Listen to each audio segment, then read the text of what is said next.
So now boom, they rocking with you March. You say you drag it along. When do you decide, yo, I'm going to Bethune-Cookman? Once I seen I seen how they was, I seen the freedom that they was willing to give me. I seen my boy was also going there, and the chemistry that we was going to bring, you know, and what we soaked in from Morehead, you know, like workouts, you know, the system, everything, what we was able to learn from there and bringing that over there and just like building a culture up, because they was like, they weren't in a good spot at the time. So I'm just like, yo, what we was able to learn from there, let's bring it, let's build the standard over there. You know what I'm saying? And we had also a good recruiting class coming in too with the players that they already had. And I was like, yo, we could do something special with what they had cooking up. So I just decided to make that move going over there. And it worked out well. Oh, absolutely. We gonna get into that. It worked out well. So now, how did you prepare for your next endeavor? You said you attended the summer sessions. How did that go? Summer sessions was because when you out like half the season, you know, you got to get back in game shape. You know what I'm saying? So I'm like, I need this summer session. Reaction time. Bro, I'm a little off, so I'm just like, bounce wasn't really the same. I'm just like, all right, I need this. So I had a lot. I had like, it was like a lot of things was second nature, but like you said, reaction time was slower. So I just needed to get back to it. When you don't hoop for 2 months, bro, the way you reach in the passing lane, like even little stuff like that, you don't dig in the passing lane the same way you did 2 months ago, bro. It wasn't. So it was slower than usual, but them summer sessions definitely helped, and we had a great strength and conditioning coach. Like my favorite strength and conditioning coach. Shout them out. What's their name? Yo.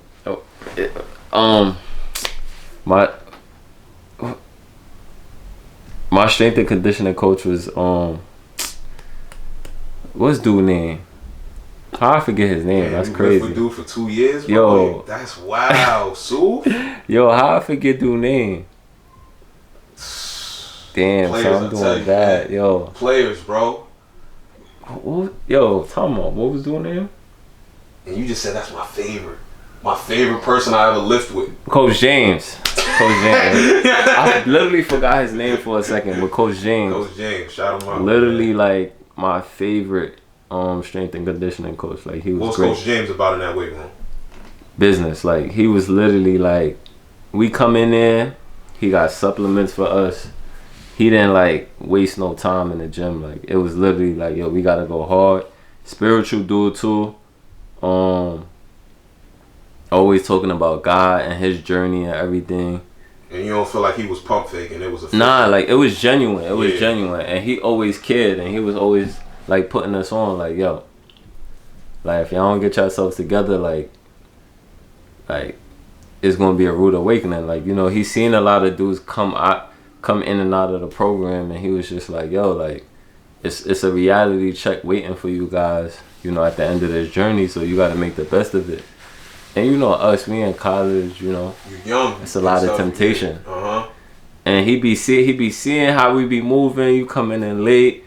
You talking about, you know, how y'all was going out, how you was going out, and all of these. So he hearing that, he just like, yo, y'all got to do better. Right. Like, you know, that's like, forget about all of that stuff. Like, stay locked in, stay focused. So, what part of your body you think you improved in the most with Coach James? Yeah, I got my strongest, like, from upper body to lower body. Like, I was probably in my best, no, I was in my best shape, you know, when I was there. And it was, a lot of it had to do with him, honestly. Like, if I could go back and work out with him, like, I would. There's no if, you know what I'm saying? Like, what was your max? Let's talk some maxes. Max bench, max squat. I was doing 2 plates, 45s, benching. I was able to hit that. That was something I couldn't. I was a skinny kid, so yes, you were. Being able to hit 2 plates, at least 1 rep, like that was big. I'm doing 2 plate squats at the time, more than that. Yeah. You know, like over 300 pounds. How many sets? like 5 to 10. Deadlifting. I'm doing all these exercises I never did before. You know, we on a track. Yeah. Like every morning, we pushing plates and stuff like that. We running up hills. We on the beach doing beach workouts. Money, like right. What part of Florida is Bethune? Daytona. Oh yeah. Beach City. Daytona Beach. Yeah, Beach City. So Beach City, Daytona Beach. We doing all these workouts, and you seeing how dudes in the league is during their off season and how they working. You like, all right, yo, this is similar. Because they pull up to Daytona too. That's what I'm saying. You like, yo, this is similar. Yeah. And I never like I was on the track before, just running around the track. Yeah. But I never did like workouts like that before. Yeah. Because stuff. It's a different it'd level. be more, and it's more targeted. It's more particular. But the crazy part is I want to step down on the D1 level, but then like to be able to have the luxury of that strength and conditioning coach, because that's high major access. You know what I'm saying? But I heard Bethune as a community, like I heard y'all got stuff down there. Like I heard it ain't like a normal HBCU. I never been there, but I heard it got it going on down there. For real, so that was big for me. Like that helped a lot, and that's why I was able to accomplish the things I did my junior year. Cause salute, man. You know, so I mean, let's get into that junior year, man.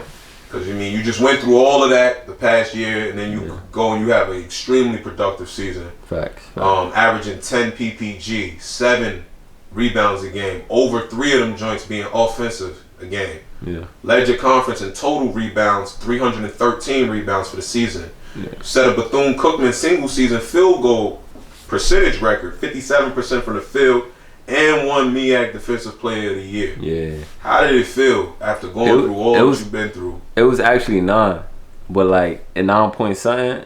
But they kind of just 9 point something. It's 10, baby. Yeah, round 10, up. Yeah, so it was averaging a double that season, and I was just like coming into. You had 18 games where you had over 10 boards. Facts. Exactly. So coming in that season, I started looking at the game differently, and that's when like being at the crib helped me reflect, because I was just like, all right, college ball, you got to get in where you fit in. Like, you know what I'm saying? Now it's time to start looking at the game where, like, you will be more useful, where you could be more successful. And as you see the game evolving now, you see, like, it's in the league. It's dudes that's going to score the ball, and it's dudes that's going to defend. It's dudes that's going to spot up and shoot. Everybody got a role, you know what I'm saying? And you seeing that dudes who have a certain particular role are getting notoriety for it, like, and they start and they playing. You see Pat Bev, he's starting, he playing. He not averaging a lot of points and stuff like that, but he fit into his role. Dream on. You see all these dudes, PJ, like they getting success from just like doing their role to the best of their ability. So for me, you felt hanging your hat on rebounding would be the thing basically. So coming from New York, ain't nobody about to go to college and be like, yo, I'm a rebound. So So for me, I feel like I opened my mind, and I opened like a different door for people to see, like, yo, look at the game. Start looking at the game different. It's not all about scoring. It's about how you could fit and making your team better. So we had shooters, we had slashers, we had dudes that could rebound too, we had ball handlers. We had a whole bunch of different pieces that creates one big puzzle, you know what I'm saying? And that's why we got the success we had, you know. And my role was to rebound. My role was to defend.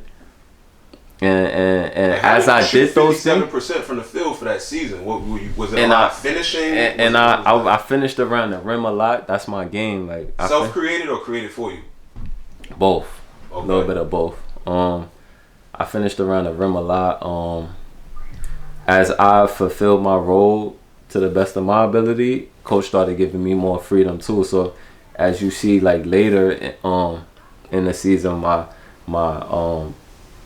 scoring performance started getting better too, because it was just like, yo, I'm picking a game apart. Like I'm reading so many different game, bro. Yeah, like I was reading the game differently, and it got to the point I wasn't even getting out the game no more. Yeah. Like it was crazy. I wasn't even getting out the game no more. So I'm just like, I got a lot of time. Now when I look up the analytics and see that specifically your 3 of your boards per game were offensive, did a lot of those result in putbacks? What was it? It was grab it, kick it back out. Was it dunk it back? Was it? I had a few putbacks and stuff like that, but it's mostly just going and getting it, like just having the will to go and get it, and I'll put it back up.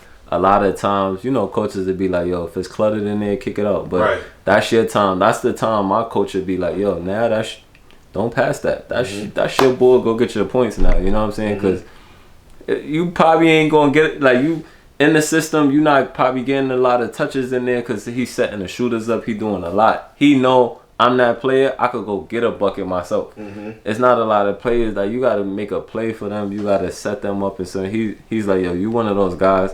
I literally do not really need to draw plays up for you, and you find a way to make it happen. So I seen that as a compliment, where it was just like, now if I'm really getting plays drawn up, I already mastered. I already like learned how to go and get it without it. And you see players that later, once coaches start to restrict them, put them in certain positions, play the corner, play hit, they mute. They don't really know what to do and stuff like that. And that's part of learning the game from different angles, levels, you know, just seeing what the floor needs. You know what I'm saying? Boy, you I was listening to an interview the other day about Draymond. Draymond was speaking, and he was just like, coming from college, he was a all player, player. You know what I'm saying? And he was just like, yo, coming to the Warriors, he was just like, yo, like, what I gotta do to be successful? Like, he was like, yo, like, he observed and he was like, yo, I gotta be a dog. I gotta be the voice. He was like, nobody's really talking. You know what I'm saying? Nobody's really being a dog. Nobody's really playing defense. Nobody. So he's like, yo, I could be the best at that, and that's what's gonna keep me on the floor. Cause he's like, yo, everybody's good now. Right. And that's something that he's seen a lane that's open for that. And everybody be worried about points, trying to scoring. go into the lane that's already cluttered. Yo, it's already clogged in that lane. Team gonna have 1, maybe 2 players that's gonna take any shot they want. Yeah. If you don't start learning the game from different angles and stuff like that, and mastering your craft in certain positions, it's gonna be tough for you.